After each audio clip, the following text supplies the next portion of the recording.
বলছি আমি কি ভাবি ধরবে কাছে তাকে আসেন কে বউ সালাম দেয় না পাশের বাড়ি ভাবি দেখতে একটু নাদুস নুদুস দেখা হলে ভাবি আসসালামু আলাইকুম কেমন আছেন শরীর কেমন ভাই না থাকলে একটা মিস কল দেবেন ওরে হারামি তো মিস কল দিলেন কেন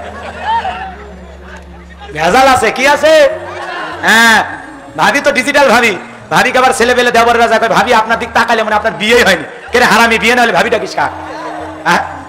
আর ভাবি ইমান আলা না তো নেককার না তো ও আবার বলে হ্যাঁ তুই খালি সুন্দরী কথা বলিস তোর তো ভাই বলেই না তখন আবার বলে ভাবি ভাইয়ের কি সেই চোখ আছে কথা কন না কেন বাজান গো আমার মন খারাপ করছেন কষ্ট পাইছেন তাহলে বউকে কি দেবেন কথা কন কি কথা কন সালাম দিবেন ভাবিকে সুন্দর বলে লাভ নাই নিজের ঘরের হালাল স্ত্রীকে বলবেন তোমার চোখ দুটো হরিণীর মতো কালো দেখে লাগে ভালো তুমি আমার আধার ঘরের আলো বউ খুশি হবে না এ কথা কন বউ খুশি হবে না আর সুযোগ পাইলেই বউরে দিনের মধ্যে কয়েকবার বলবেন আই লাভ ইউ মনে থাকবে তো ইনশাল্লাহ ও বউয়ের চোখ ভালো বলে না শালিরে দেখলে কয় শালিরে তোর চোখের দিকে তাকালে ইস আমার হুঁশ থাকে না থাকবি না তুই তো লুচ্চা দুলে ভাই কথা কন ঠিক কিনা রাগ করেছেন আপনারা এই তো সমাজের অধোপতন আছে না না দুলে ভাইয়ের কাছে শালি নিরাপদ নাই দেবরের কাছে ভাবি নিরাপদ নাই শাশুড়ির কাছে জামাই নিরাপদ নাই সমাজের অবস্থা এখন এমন বাবার কাছে মেয়েও নিরাপদ নয় কথা কন না কে ওই যে দুই বাবা যাবজ্জীবন কারাদণ্ড হলে দেখলেন না বলে বাবা না কুলাঙ্গা কথা কন না কে বাবা নামের শয়তান কথা বলে ঠিক কিনা তারা বাবা নামের শব্দটাকে কলঙ্ক করেছে ওদেরকে প্রকাশ্যে ধরে পরস্পরতে মারা দরকার ফাঁসিতে ঝুলায় মারা দরকার কথা বলছে দিলের কানটা লাগার শোনেন বিবিকে ভালোবাসা দিবেন চেহারার প্রশংসা করবেন বিবি রে তোর গাল দুইটা কমলার মতো ঠোঁট দুটো গোলাপের পাপড়ির মতো এত সুন্দর বউ আল্লাহ আমারে দিয়েছে বউ তুমি দূরে কেন দুই হাত বাড়ায় বলবেন আয় আয় আমার বুকের ভিতরে আয় কথা কন না খে বউ বুকের ভিতরে নিয়ে বলবেন কলেজের ভিতর গাইতে রাখুন বউ তোরে ও সোনা বউ রে যাস না তুই দূরে থাক না আমার বুকের ভিতরে কথা কন না কে লীলা থাকবে হ্যাঁ হালাল বিনোদন বউকে ধরেন কোনো সমস্যা নাই বউক বাদ দিয়ে বান্ধবীর পার্কে যাবে ধরবো মরার পরে তোর আল্লাহ বাতাম ফেলে ফেলে দিবি কবরের ভিতরে ফেরেশতারা রিমান্ডে নিবি রে কথা কন না কে হালাল বউকে যাবে ধরেন কথা কন ঠিক কিনা দিলের কানটা লাগায় শোনেন মাঝে মাঝে বিবির রান্না বান্নার প্রশংসা করবেন বিবিরে তোমার হাতে রান্না ভালো কত জায়গায় খাইলাম কিন্তু তোমার হাতে রান্নার মতো ভালো রান্না কেউ করতে পারে না বউ খুশি হয়ে রান্না করে দেবে কথা কন বিবির কাছে বলেছেন এক গ্লাস পানি দাও বিবি পানি দিয়েছে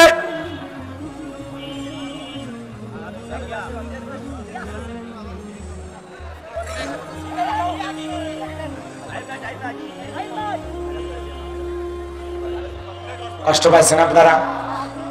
আমার এই কথাগুলো কি আপনারা শুনতেছেন কষ্ট পাচ্ছেন বিরক্ত হয়েছেন আজকে চলবে চলবে দিলের কানটা লাগা তাহলে শোনেন হালাল বিনোদন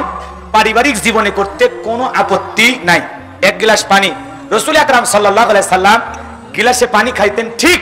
আম্মা জান আয়েশা যে জায়গায় যেই ধারে গ্লাসের ঠোঁট লাগায় পানি পান করছেন আল্লাহ রাসূল গ্লাসটা ঘোরায়া ঘোরায়া ওই জায়গায় ঠোঁট লাগায়া পানি পান করতেন কোন সুবহানাল্লাহ আপনি যদি আপনার স্ত্রীর কাছে পানি চাইলেন বিবি সোনিয়া সুইটি বিউটি আপনার যা বইয়ের নাম তাই ধরে ডাক দিলেন এই শেলা এক গ্লাস পানি নিয়ে আস বউ পানি নিয়ে আসলো বউরে বলবেন আগে পানিটা তুমি এটো করে দাও মানে তুমি একটু খাও স্ত্রী খাইলেন যেই জায়গায় ঠোঁট লাগায়া আপনি ঠিক ওই জায়গায় ঠোঁট লাগায় পানি পান করবেন সুবহানাল্লাহ আপনার স্ত্রী যদি এই দৃশ্য দেখে মনে মনে বলবে স্বামী পাই নাই পাইছে একটা পাগল কি যে ভালোবাসে ওই বউ জীবনে আপনারে রাইখা পরকিয়া করবে এ কথা কন না কে এক গ্লাস পানিকে আল্লাহর কাছে হাত তুলে বলবেন আল্লাহ আমার স্ত্রী 150 বছর হায়াত বাড়ায় দাও পরের দিন পানি চাইলে ডাব কিনে খাওয়াবে টেস্টি স্যালাইন গুলে শরবত বানিয়ে খাওয়াবে পানি চাইলে পারলে টিউবওয়েল তুলে এনে খাওয়াবে কথা ঠিক কিনা রান্নার প্রশংসা করবেন যে আজকের গোস্তর পাক সেই হয়েছে খুশি হয়া স্ত্রীর মুখে একটু গোস্ত ছিঁড়ে দেন না কেন বুখারীর হাদিস আল্লাহ রাসূল বলেছেন কোন স্বামী যদি স্ত্রীর মুখে এক লোকমা খাবার তুলে খাওয়ায় আল্লাহ রাস্তায় সদকা করলে যে সব স্বামীর আমলনামায় আল্লাহ সেই সব লিখে দেয় আমরা পারবো না আমাদের এই বাড়িতে পাগলিগুলো আছে ওদের মুখে একটু খাবার তুলে দিতে আপনারা তো পারবেন আমরা তো 7 মাসই বাইরে তো যাই হোক কষ্ট পাচ্ছেন মন খারাপ করছেন এই আমলগুলো বাড়িতে করলে শান্তি আসবে কিনা আম্মা জান আয়েশা আরো বলেন আমি গোশত বা হাড় খায় যদি রেখে দিতাম ওই আমার রেখে দেওয়া হাড় আবার রাসূল পুনরায় নিয়ে চুষা শুরু করতে সুবহানাল্লাহ সুবহানাল্লাহ বলেন কি ভালোবাসা রাসূলের পরিবারে ছিল ঘরটা মনে ভালোবাসাতে ভরপুর ছিল সুবহানাল্লাহ এক কম্বলের নিচে ঘুমাইতেন এক বালিশে মাথা রাখতেন এক পাত্রে গোসল করতেন সুবহানাল্লাহ তবে আমাদের এক বালিশ নাই এই শাশুড়িগুলো হলো ষড়যন্ত্রকারী এক নাম্বার এই শাশুড়িগুলো বালিশ শ্বশুর বাড়ি থেকে যখন বালিশ খাতা দেয় তখন 2টা করে দেয় তার মানে বুঝায় মা রহিমা ঝগড়া লাগলে ওই স্বামীরে বাদ দিয়ে আলাদা বালিশটা নিচে ঘুমাবি। কথা কোন ঠিক কিনা? আর শ্বশুর বাড়ি থেকে একটা বালিশ দেবেন, শাশুড়িদেরকে বলে যায় যারা মেয়ের বিয়ে দেন নাই জামাই বাড়িতে বালিশ পাঠাইলে একটা পাঠাবেন বড় করে বানাবে, আর সাথে সত্যি একটা বালিশ দেবেন, তার মানে বুঝাইবেন জামা এই এক বালিশে থাকবা, আমার মেয়ের ভালোবাসা দিবা, বছর না ঘুরতে যেন ছোট বালিশে থাকার মতো একজন হয়। কথা কন না কে? হে ওয়াজ কি করবো না ছেড়ে দেবো? আচ্ছা, আমার সভাপতি স্যার মানে 1-2 মিনিট কথা বলবেন, এরপরে আমি আর 2টা আয়াত আছে যদি সম্ভব হয় তিলাওয়াত করে আপনাদের শোনাবো। আর যুবকেরা অনেক জায়গায় কালেকশন করতে যেতে পারে না, যদি যুবকেরা যায় আপনার আল্লাহর রাস্তায় দেবেন, মসজিদের জন্য আল্লাহ কবুল করেন, জোরে কোন আমিন। এরপরে কয়েকটি প্রশ্ন আছে, আমি দেখি সম্ভব হলে উত্তর দেবো ইনশাআল্লাহ।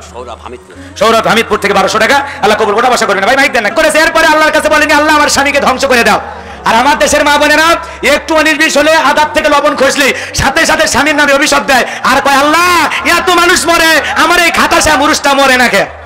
কথা কোন ঠিক কিনা? এরকম মহিলা আছে না? না। এই জন্য আমার মা বোনদেরকে বলে দাও, মা কাফের স্বামীর সংসার করেও যদি আসিয়া জান্নাতি হয়ে মরতে পারে, কেন স্বামীর একটু আদর নির্যাতন সহ্য করতে পারবেন না? ধৈর্য ধারণ করবেন। মা এক মেয়ের বিয়ে কয়বার হয়, কত স্বামীর কাছে যাবেন, দুনিয়ার একই অবস্থা, কেউ ভালো না, কেউ ভালো না, ভালো আপনাকেই হতে হবে। কথা বলেন ঠিক কিনা? আমার মা বোনদেরকে আল্লাহ কবুল করুন। শোনেন, আপনাদের উদ্দেশ্যে বলে যায় অবশ্যই নামাজ যেন কাজা না হয়। এরপরে এতে আলোচনা ছিল ইয়া বুনাইয়া আকিমিস সালাহ, হে আমার কলিজার টুকরা সন্তান নামাজ কায়েম করো। এই নামাজটা যেন আমরা না ছাড়ি, মনে থাকবে তো ইনশাআল্লাহ? এরপরে সন্তানকে বললেন আমর বিল মারুফ, সৎ কাজের আদেশ দেবা, ওয়ানহা আনিল মুনকার, অসৎ কাজ থেকে মানুষকে বিরত রাখবা, ওয়াসবির আলা মা সাবাকা, বিপদ আপদ আসলে বাবা তুমি সবর করবা, ধৈর্য ধারণ করবা। বলেন আল্লাহু আকবার। এরপরে সন্তানকে বলেছিলেন ওয়ালা তুসাইর খাদ্দাকা লিন-নাসি ওয়ালা তামশি ফিল আরদি মারহা ইন্নাল্লাহা লা ইউহিব্বু কুল্লা মুখতালিন ফাকুর।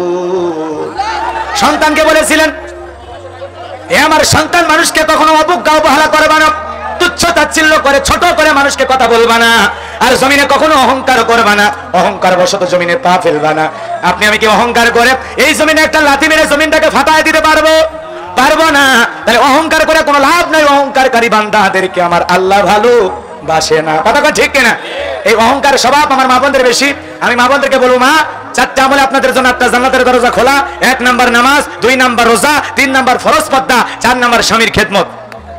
আমার মা বোনদেরকে আল্লাহ পাক এই আমল করার তৌফিক দান করুন। জোরে বলেন আমিন। আরো জোরে বলেন আমিন। কষ্ট পেয়েছেন? আপনারা আমার জন্য দোয়া করবেন, আমি আপনাদের জন্য দোয়া করি। আসলে কথাগুলো সমাপ্ত রয়ে গেল, পরিপূর্ণভাবে আলোচনাটা আমি শেষ করতে পারলাম না। আল্লাহ যদি কোথাও নিয়ে আসে আবারও আপনাদের সামনে এসে প্রাণ ভরে কিছু কথা বর্তমান প্রেক্ষাপট বাস্তবতাকে সামনে নিয়ে বলার চেষ্টা করবেন ইনশাআল্লাহ।